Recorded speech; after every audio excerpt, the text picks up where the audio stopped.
आइए मेरे दोस्तों, हम ईशावास्य उपनिषद के अगले मंत्र में चलते हैं, सबके मंगल की कामना करते हुए। जैसे पहले कहा गया ना कि आत्मा जाता कहीं नहीं, फिर भी सारे कार्य करता है। जैसे पहले कह चुके हैं, बिनु पद चले सुने बिनु काना, कर बिन कर्म करे विधि नाना।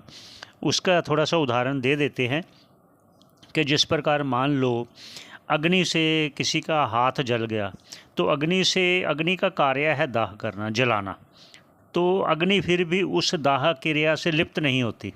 और मान लीजिए हमने दूध गर्म करना है, अग्नि का कार्य है उसको गर्म करना, लेकिन फिर भी वो उससे भिन्न रहती है। ऐसे ही आत्मा सबसे असंग रहता है, लेकिन क्रिया उसी के कारण होती है। जैसे अग्नि के कारण सारे कार्य होते हैं, खाना बनाना आदि, लेकिन फिर भी अग्नि उससे भिन्न रहती है। ऐसे ही ये आप जानना कि आत्मा के रहते सभी इंद्रियां कार्यरत रहती हैं।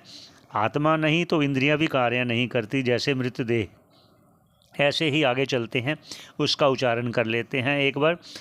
तद्देजति तन्नेजति तद्दूरे तद्वंतिके तदंतरस्य सर्वस्य तदु सर्वस्य बाह्यतः। भाष्यकार जी कह रहे हैं, जैसे पहले कहा गया ना,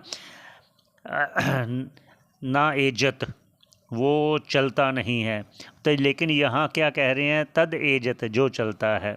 वो चलता क्यों है? वो उपाधि के कारण चलता है। उपाधि का कैसे? जैसे मान लीजिए जल, घड़ा जल से भरा हुआ है, हम घड़े को ले जा रहे हैं, जल अपने आप जा रहा है साथ में।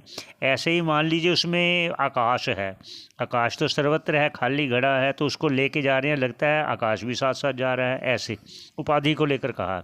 आगे तन नेजति, वह जाता भी नहीं है।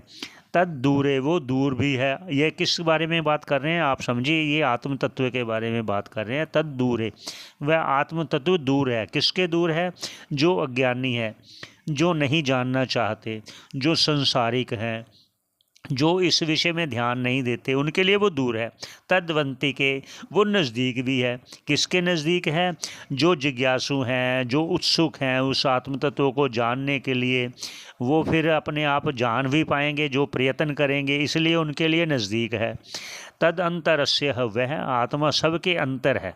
अंतरात्मा कहते हैं ना, ईश्वर सर्वभूतानाम हृदय से अर्जुन तिष्ठति, वह सबके अंतःकरण में विराजमान है। सर्वस्य, सर्वस्य कहाँ पर? सर्वस्य नाम रूप कर्म, जो भी कुछ हो रहा है सब में वो आत्मा है। तद उ सर्वस्य अस्य बाह्यत, वो आत्मा सब के अंदर भी है और बाहर भी है। ये अंदर बाहर कैसे कह दिया?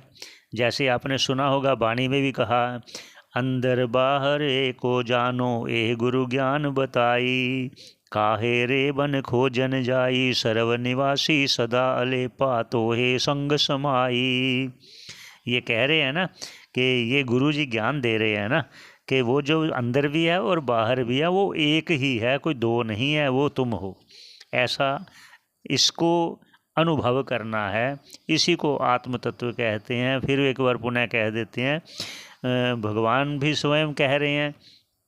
और यहाँ मैं वाणी का उच्चारण इसलिए कर रहा हूँ कि सब जानते हैं, इसलिए एक बार भी कहते हैं, काहे रे बन खोजन जाई, सर्व निवासी सदा अलेपा। अलेपा मतलब जो किसी के साथ संग नहीं किसी का, वो नित्य असंग है। संग का मतलब देह के साथ संग नहीं है, देह के धर्मों के साथ संग नहीं है, बुद्धि के साथ संग नहीं है, बुद्धि के धर्मों के साथ संग नहीं है। बुद्धि का धर्म क्या है? कभी कम कभी ज़्यादा। शरीर का धर्म क्या है? कभी कम कभी ज़्यादा, कभी मरण कभी जन्म। ये कभी बड़ा हुआ, कभी फूल गया, कभी पतला हो गया, कभी कृश हो गया।